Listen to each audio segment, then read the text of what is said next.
బతుకంటే బొమ్మల ఆట అని తెలుసు, కథ అని తెలుసు, కథ అని తెలుసు, కథలన్నీ కంచికే చేరునని తెలుసు, తెలుసు తెర తొలుగుతుందని, తెలుసు తెల్లారుతుందని, తెలుసు ఈ కట్టె పుట్టుకుమంటదని, తెలుసు ఈ మట్టి మట్టిలో కలిసిపోతదని,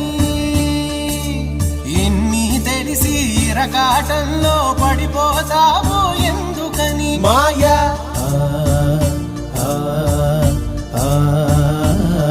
మాయా